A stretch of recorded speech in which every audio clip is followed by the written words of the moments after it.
Hi everyone, awesome to be here in Manila for YGG Play Summit. I'm Mel from Blockchain Game Alliance, and welcome to my panelists. Jonathan's stuck in Manila traffic, but hopefully be here to join us soon. Firstly, welcome, and maybe you can give a quick intro about yourselves and who you are.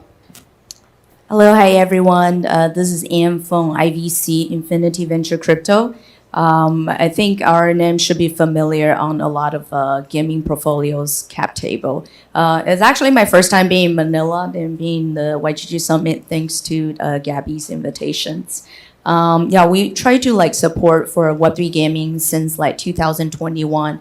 Throughout the past 3 years, we've been very dedicated investing into the Web3 gaming space. By so far, we probably have around more than 100 gamings, Web3 gamings, and also game infra portfolios. Our recent winner takes, including Aether, Carve, Zai. We are pretty much the first investor into any of the deals that we just mentioned, such as we got into Aether at the 60 million rounds, Carve at 40 million rounds, and they've been providing quite a good return. And I think that in terms of the pure gamings, I think a lot of games you're about to see in the upcoming 1 to 2 years, or even if you were participated at the tournament, esport tournament this morning in the super gaming was our investment back in 2 years ago. So we've been very dedicated in the Web3 gaming space. So if you are really still building really good quality Web3 gamings, we are really always happy to support. And every year we hosted the largest Web3 conference in Japan called IVS. This year we were doing it in Kyoto. Next year is also in Kyoto. We attracted a crowd of 13,000 people. So Japan is definitely a big hub for gamers. And this is a high ARPU place. So if you're building a good quality game that you think your game is competitive and good enough to be landing in Japan, we are happy for a chat. Yep.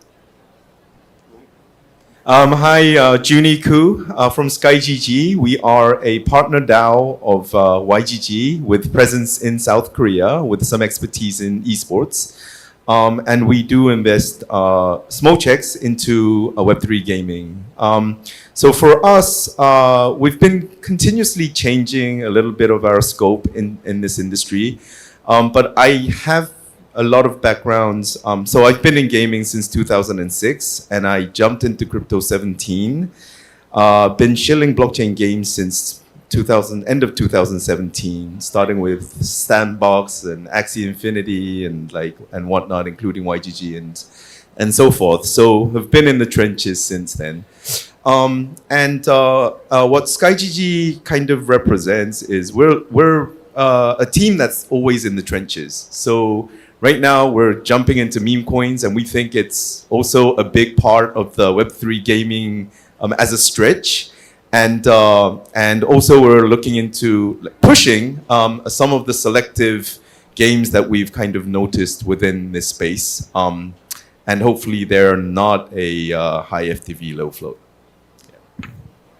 Great to have you here, thanks. So in such a fast-paced environment, games and gamers are always looking for the next trend, opportunity, and navigating this ever-evolving landscape. So in this panel, Discovering Web3 Gaming's Next Wave of Opportunities, we're going to unpack some of the key topics. So to kick off with the first question, what are some of the current trends that you guys are seeing in Web3 gaming right now? And what have we seen in the past that is a no-no? Yeah, I think until today, Web3 gaming is still on the experimental stage. I think a lot of people are still trying out different kind of the business model and also the token model. Of course, I started with the Axie who kick off the Web3 gaming. Start with the play to earn models, and later people being talking about the free to play, and people are working out with the NFT, doing the airdrop of the tokens. And this year's trend is I think that starting off with the Tong ecosystem taking off with a lot of mini games, and now people are looking to the new ecosystem such as Kaya, the Line Next corporation to see if this is a better distribution channel for a lot of games.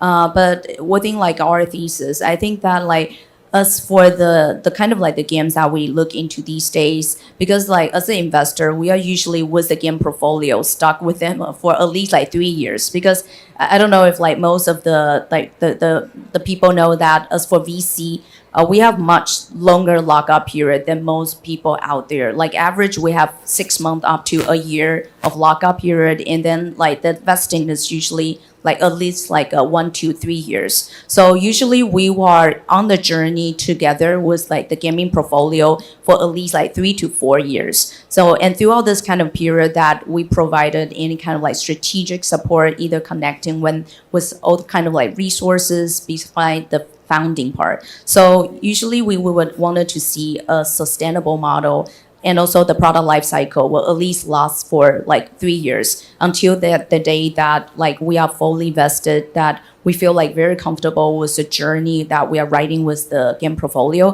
It's not that just like on the day one we are unlocked, we dump all the tokens and then we quit and leave and hop onto another in the game. So our core thesis is like we always try to help like gamers. So I think like this is a much more healthier community. So like for the past like 1 or 2 years, we've been investing into quite a few like platforms, such as like on the Tone ecosystem.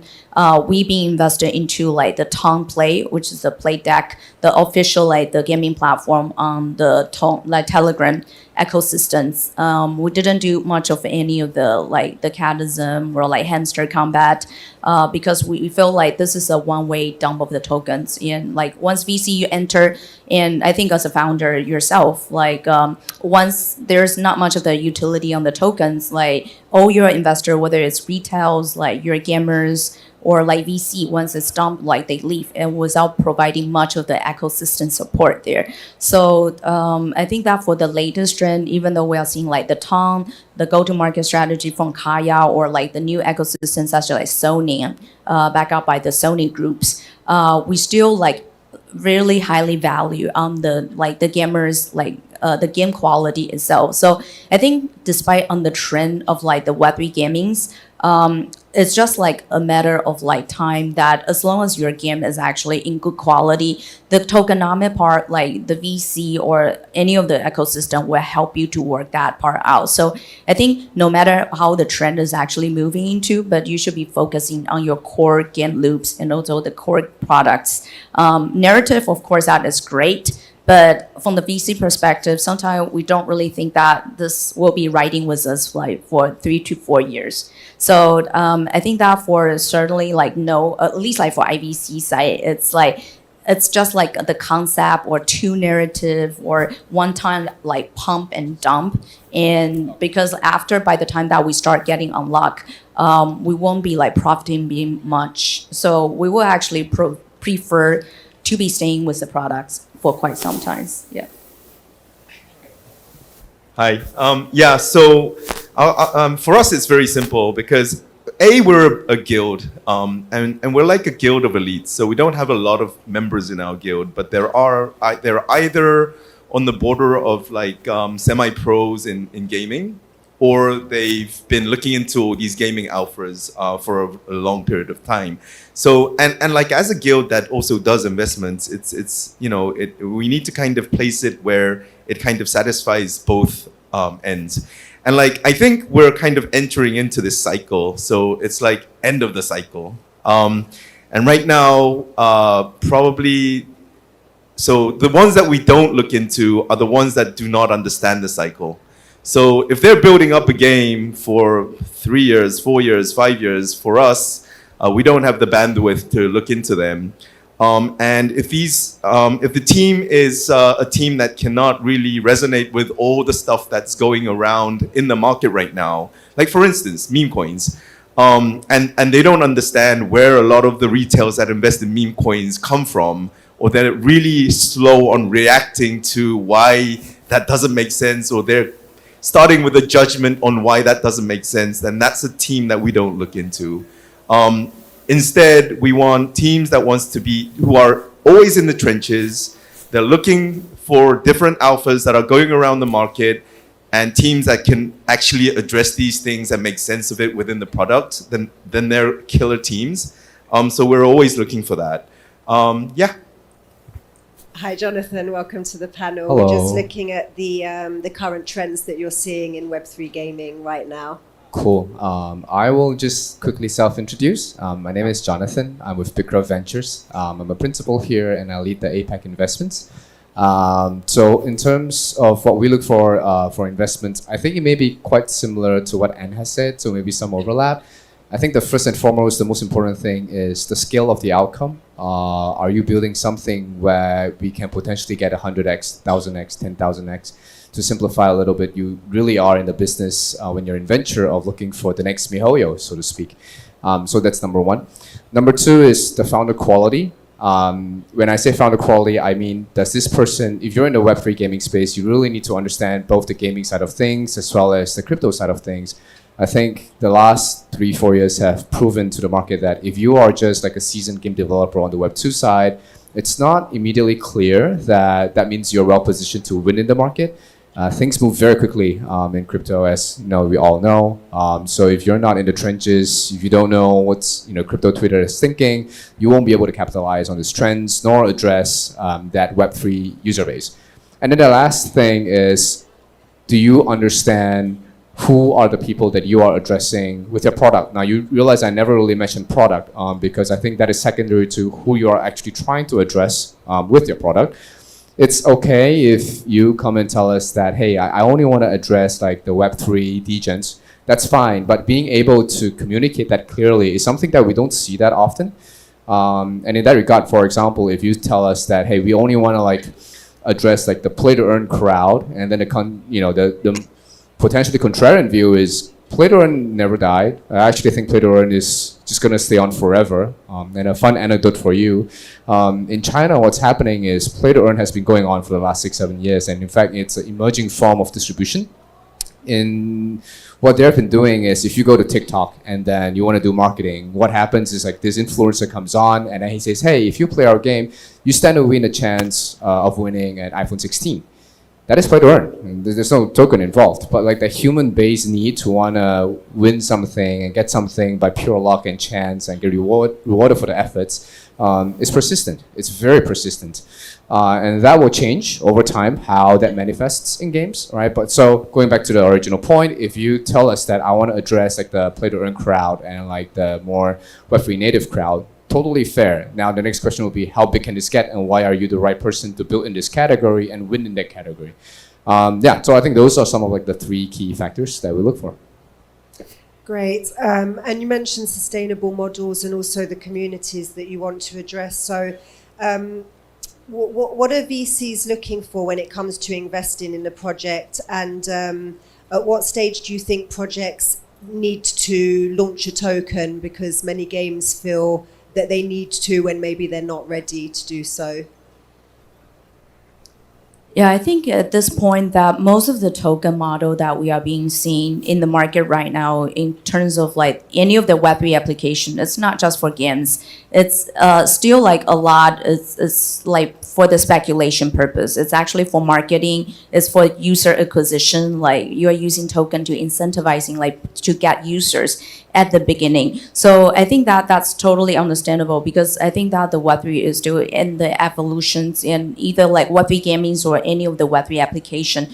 We are still like on the experimental stage, looking for a much more like sustainable model in the future. So I think that this is the right mindset about that. You're actually saying what the market is thinking about. You are creating the speculation, such as like people are coming out with all kind of like the meme. People are trying to create the kind of like the cults and also the religion about their products. So at first, like to get the resonance, like from the community to stay with your products. So this kind of like model is totally fine because I think it also existing like for Web 2 world, like even Web 1 for like ages, that you use the money pretty much as a marketing expense for the user acquisition. But after a year, like you needed to find a way of converting the like sort of your marketing expense users to the like the real users and also turn them later into the pay user in order for your product to be sustainable like for a long time. So even like for us like investing into like Carve or Aether, like they were actually still like working on their business. It's not really just like on the speculation. So they're actually on the DID like narrative since the day one. They actually integrated with like a lot of like Web2 or Web3 games. Now these days they have integrated over like 800 games. They created their own like questing system, like the platforms, and the DID they have created actually 3 millions. And even like without the initial like a token incentivizations, that 3 million users just stay with them like until today. So, and of course that they still needed to find the right narrative like to get the market favor. So that's why they come up with this like data availability, like a data layer for the platform. And that is actually fitting for like the right trend with the market right now, which is actually the deepen and getting in favor with the Korean exchange and also a lot of exchange. So even for the exchange like listing fee, surprisingly enough, they didn't pay much for the listing fee. Versus a lot of like project these days, they probably complain about like, oh, exchange are charging so much for the listing fee. So I think the fundamental issue is like, first, like try to find a sustainable like products that you could be like looking for sustainable like users. And of course that like tokens or like any kind of like meme speculation you are created alongside is actually for the first engagements, but you need to find a way for retentions, and the retention will be helping you to be long lasting, which is actually the second phase, is finding the right narrative that this like crypto market likes, that you will have like the bargaining power when you actually come to negotiate with like exchange. So these are actually the kind of like some of the factors that we're actually suggesting to some of the Web3 founders, like finding your product market fits and using the token model to incentivizing from the beginning, but later on people need to love your products. It's not just like here for the token, the airdrops, like incentivization, like play to earn, and then you need to convert their mindsets. Like they even like you are getting the speculator, that's totally okay as long as you are creating that kind of value that after your token is listed and people still find there's value on your platform in a way that this is a more healthy like a loop, that your FDV, like if you're creating something big and you have a bigger dream, that your FDV could be still like more or less sustaining at like above like 500 like millions FDV levels. Yeah, this is just one kind of trend that we've been seeing. For me, this is very complex. I don't think I can give a straightforward answer on this because every product is different. And I think like I can probably add a few things to what Anne said. Is I think like we're entering into a phase where actually you could get pretty good liquidity without actually listing on CEXs. So like centralized exchanges are, you know, you always want to have your tokens there. That's correct. But at the same time, you don't really need to start with them. So like I think there's a big diversification coming right now because the DEXs are doing incredibly well and there's a lot of liquidity going into that market. And you know, it's related to all these meme coins popping up here and there. So related to the tokens, so like I think the one key that you need to grab is that you have a community base that you need to make you know, happy. And that could be a lot of the VCs that's holding your tokens, and it could be a group of like a large group of users that's playing your games every day. But like that token distribution needs to be fixated based on that understanding of how that's gonna make them happy, because based on that, or the returns they get from that token distribution is what's gonna keep them around. And like you'll need that user base to continuously deliver your product to them and increase your audience. So yeah. I think the answer is it depends. It's so hard to answer because it's like there's so many facets, and it really depends on what product, what timing of the market. I almost want all my projects to launch at very low FTVs, and then so the VC and retail, we are on the same level ground, and then we go in together. I think the best ways to convince community is when people make money together. If you were there 4 or 5 years ago and Treasure was just starting out, I think a lot of people became very rich off of Treasure, and that's why Treasure became such a strong community, just like YGG. And I think in the past, what we have seen is people want to launch a token ASAP, and then it's like a very high FTV, and that meta has basically screwed over the industry, and then now the tokens just like down only when they list on SEX. So I really don't, and then people start like losing faith in gaming, blah blah blah. So actually, I think we need to reverse that trend. I actually don't mind if all my projects launch at like sub 100, and then like let's put money where our mouth is and see if you really believe in the project. I can add one more to that, because there are projects who launch with a very, very high FTV, and through the bear market, they'll basically need to prove their FTV, which is really hard. But there are definitely projects who are able to do that by continuously providing content. And at the end of it, like all cycles, it'll tank and it'll come back again. And if they can make that curve, then on the next cycle, you're with people who came in at minus 99%, and they're back up again, and they're riding the flow, because they saw this project that's been building for ages and ages and ages, and they've been continuously putting money into it. And if you think about it, Axie Infinity was in the trenches back in 19. It's like the VCs weren't touching it, right? So it's a good proof of like, hey, it could turn out like that, but can you really push that through during the bear market is another piece of integrity that we need to kind of look into and drill down more. So it's a bit more difficult. And what is the secret sauce you think a Web3 game needs to succeed in a sustainable way? What are the key ingredients, or what is the secret sauce a Web3 game needs to succeed? Yeah, I think first you have to have like a good balance of the real gamers and also the speculator. Of course, the token is definitely like in terms of liquidity, it's actually very important. So you shouldn't be neglecting on that. But at the same time, you still need the real gamer to keep your product ongoing. So it's not like one of like people like coming here for airdrop and then they leave. So back to like I think our core thesis, like I think we are still like a very product first, but then you still need the crypto native like people in your team.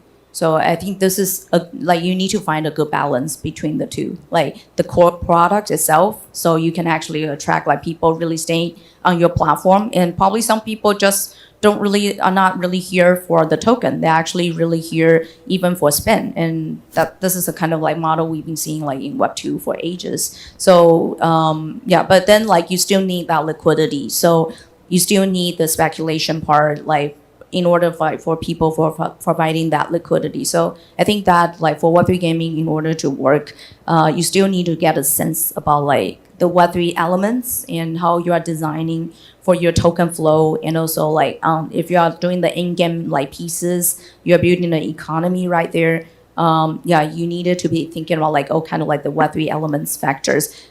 Beside like and most importantly, it's about the product itself. Like the game has to be like in good quality, good enough to have like the real users up there. Great. For me, it's in the end the founder. So if we're investing early, then everything is about the founder. And I have some experience with this. So every successful founder are people who bounce back like crazy. So, for instance, Gabby, who just left right now, so I can talk about him. I've been shit talking on Gabby since 17 on a lot of his projects, and he always sprang back up until YGG, right? And he's always been able to come back with something. Jiho, I've been shitting on him. Like when I first met him in Philippines in 18, he had 147 users, and he called him Chief Growth Officer. He's not in the room, so I can talk about this too. And I was like saying, dude, that Axie is not gonna, that character is not gonna fly with a lot of the gamers, because back then, you know, it's like the character based on all the mobile gamings out there, the quality wasn't on par. And this is me coming from gaming, you know, I've been doing gaming since 2006. So, but he's been bouncing back all the time. Like, he always has an answer for something, and he's always on top of everything. And he's like saying, he always has a solution to kind of cater to my questions. And if you're a founder like that, and you can bounce back, maybe if you're not a founder like that, make sure you bounce back. Because if you continuously bounce back, the VCs are like, okay, this guy, I might actually have that founder mentality that you just cannot disregard. Yeah. Great. Just very quickly, Jonathan. My takeaway is that after this, he's going to start shit-talking me too. No, I think for me, the most important thing is there's a way of thinking in more traditional equity investment markets where the market of painkillers is a lot more, it's far larger than the market of supplements or vitamins. So if you are if you're building a product, you have to ask yourself, what is the problem that you're solving? And I'll give a very quick example. There's something called like the rise of a parasocial relationship where people increasingly have one-sided relationships with someone else. Like I have a relationship with Taylor Swift. She doesn't know I exist, but I'm a big fanboy, like a parasocial relationship. And you see this happening with like K-pop and whatnot. And Hashed has this very interesting application where you can buy like the cards, like the character cards of famous K-pop idols using fiat, using $2.